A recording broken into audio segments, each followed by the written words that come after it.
ஸ்ரீ முத்துக்காளி ஜோதிடம் வாயிலாக உங்கள் அனைவரையும் மீண்டும் சந்திப்பதில் மிகவும் மகிழ்ச்சி. இந்த 2025ஆம் ஆண்டு முதல் காணொலி இது. அனைவருக்கும் இனிய புத்தாண்டு நல்வாழ்த்துக்கள்.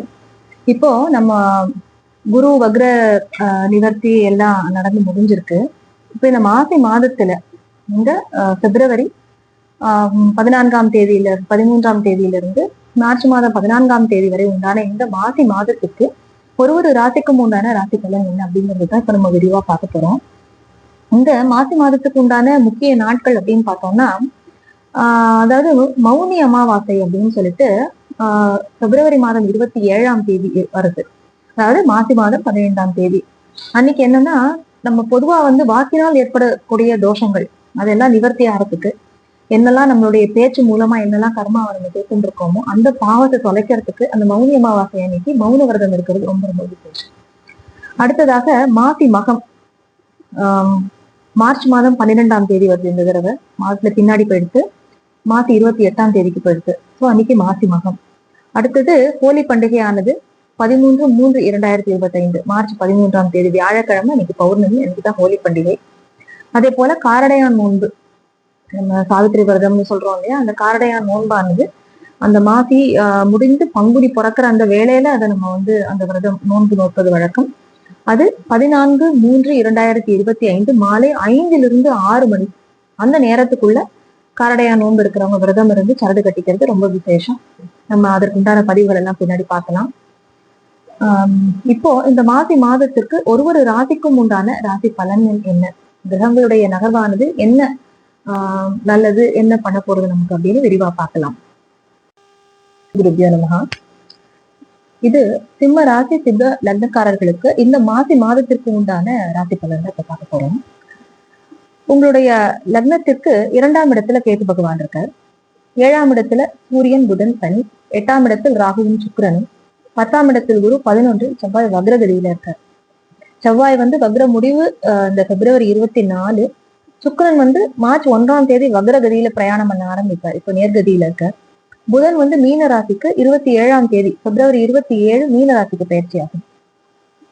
சரி, இப்போ இந்த கிரகங்களுடைய இந்த பிளானட்டரி பொசிஷன் இப்ப இருக்கிறதுனால என்ன பலன் உங்களுக்குன்னா, 2ஆம் இடத்துல கேது இருக்கிறது என்னன்னா, மனசுல ஒரு விரக்தியான மனோபாவம் இருக்கும். அதாவது குடும்பத்துல எதுவுமே சரியா நடக்கல, அதாவது தனபாவம் ரொம்ப சுமாரா இருக்கு, ரொம்ப படிப்பு வகையில இருந்தா கூட குழந்தைங்கள் இதே இது உங்களுக்கு இப்போ சிம்ம ராசி சிம்ம லக்னத்துல இருந்தாங்கன்னா படிப்பு ரொம்ப சுமாரா போயிட்டு இருக்கு அப்படிங்கிற மாதிரி குடும்ப வாழ்க்கையில ஒரு விரக்தி மனோபாவத்தை கொடுக்கக்கூடியதாக இருக்கும். அதே மாதிரி உங்களுடைய லக்னாதிபதி போய் எங்க இருக்காரு அப்படின்னு கேட்டா, 7ஆம் இடத்துல சூரியன் புதனுடையும் சனியுடையும் சேர்ந்து உட்கார்ந்துருக்காரு. 7ல போய் சூரியன் உட்கார்றது ரொம்ப அவ்வளவு நல்ல ஒரு இது கிடையாது. தன் இடத்தை தானே பார்த்து அதை பலப்படுத்தினா கூட 7ஆம் இடத்துல சூரியன் இருக்கிறது சனி சேர்க்கையோட இருக்கிறது ஒரு நல்ல விஷயம் கிடையாது. இது என்னன்னா, அடுத்தவங்களோட ஒரு பிரிவு மனப்பான்மை உண்டாக்கும். ஜென்ரலா 7ல போய் கண்டகச்சனியா அவர் உட்கார்ந்து இருக்கிறதே என்னன்னா, நிறைய பேருக்கு திருமண வாழ்க்கையில பிரச்சனைகளையும் தொழில் விஷயங்களிலும் நிறைய இன்வெஸ்ட்மெண்ட் பண்ணி அந்த முதலீடுகள் எல்லாமே மூழ்கி போயிருக்கக்கூடிய ஒரு நிலைமையும் தான் நிறைய பேருக்கு இருக்கு.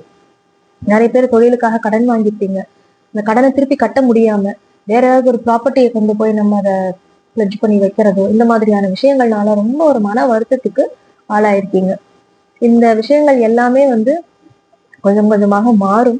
அதே நேரத்துல குரு பகவான் 10ல உட்கார்ந்துருக்கும் போது அவர் உங்களுக்கு பஞ்சமாதிபதியும் அஷ்டமாதிபதியும் மாறார்.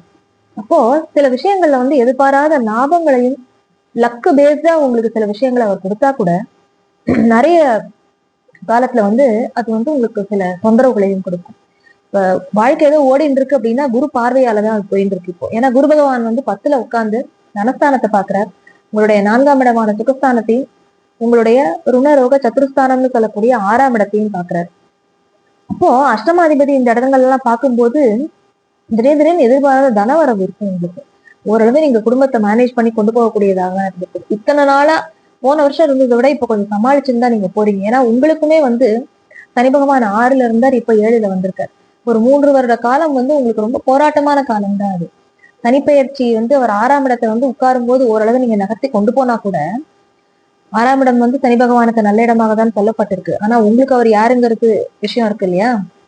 அப்ப அவர் 6ல உட்கார்ந்து இருந்தாலுமே அப்போ வந்து நிறைய பேருக்கு அந்த திருமண வாழ்க்கைக்குள்ள கால் எடுத்து வச்சவங்களுக்கு எல்லாம் அப்பதான் பிரச்சனை ஆரம்பிச்சிருக்கும்.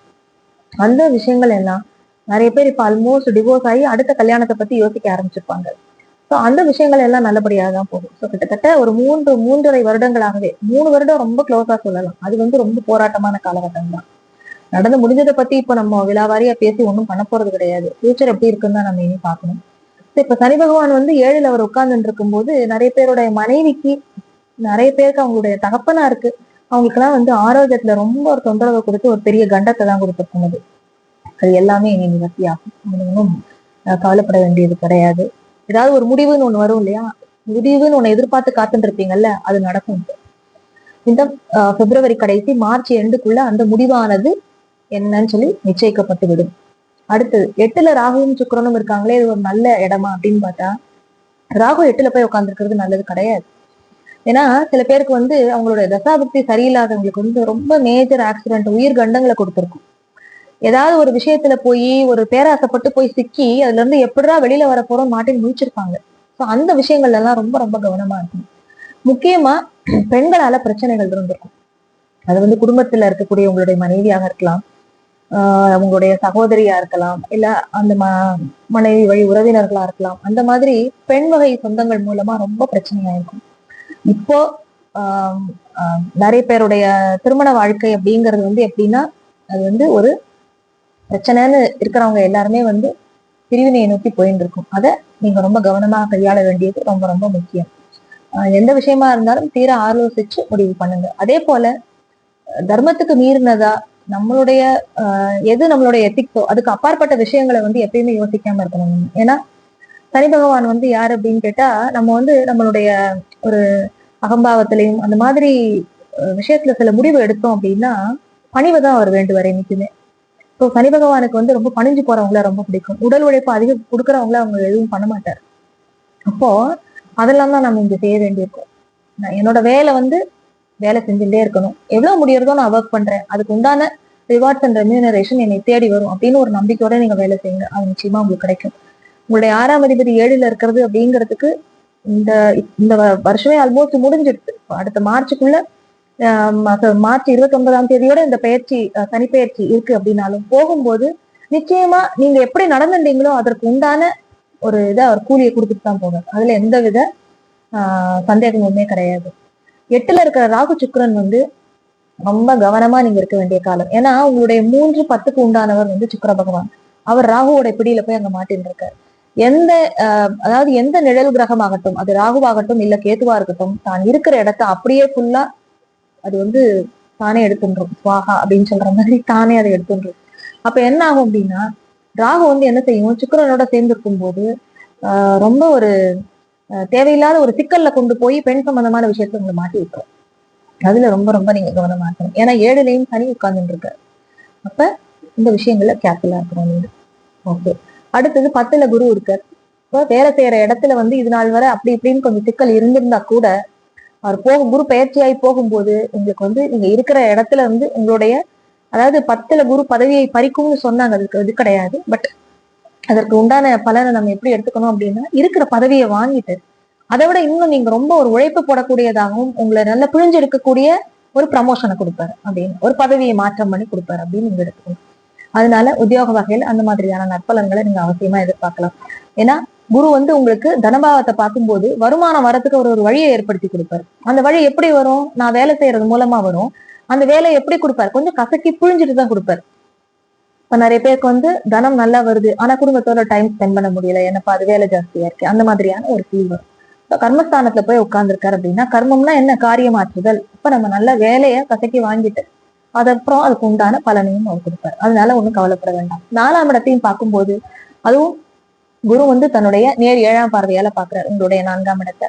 அப்படி பார்க்கும்போது என்ன ஆகும் அப்படின்னா, அது வந்து உங்களுக்கு ஒரு என்னதான் ஒர்க் பண்ணி எல்லாம் பண்ணாலுமே ஓரளவு ஓகே அப்படின்னு கொஞ்சம் நிம்மதியா உடம்ப கொஞ்சம் நல்லா வச்சுக்கிற மாதிரியான ஒரு விஷயத்த கொடுக்கும். 4-9க்கு உண்டான செவ்வாய் வந்து போய் 11ல உட்கார்ந்து இருக்கும் போது என்ன ஆகும் அப்படின்னா, கொஞ்சம் சுகங்களை நீங்க அனுபவிக்க முடியும். அவர் வக்ரத்துல இருந்தாலுமே நிவர்த்தி ஆயிடுவார். சுட்டிஸ்தானத்துல போய் உட்காருது. அப்ப என்ன ஆகும்னா, இது நாள் வரைக்கும் அப்பா வழியில நம்ம வந்து ஏதாவது ஒரு ரொம்ப ஒரு விஷயத்துல நம்ம டிசப்பாயிண்ட் ஆயிருந்தோம், அவருக்கு ஏதோ பிரச்சனை இருந்தது அப்படின்னா அதெல்லாம் தீர்ந்து அப்பான்னு ஒரு நிம்மதி பெருமூச்சு விடக்கூடிய காலகட்டமாக நிச்சயம் இது இருக்கும்.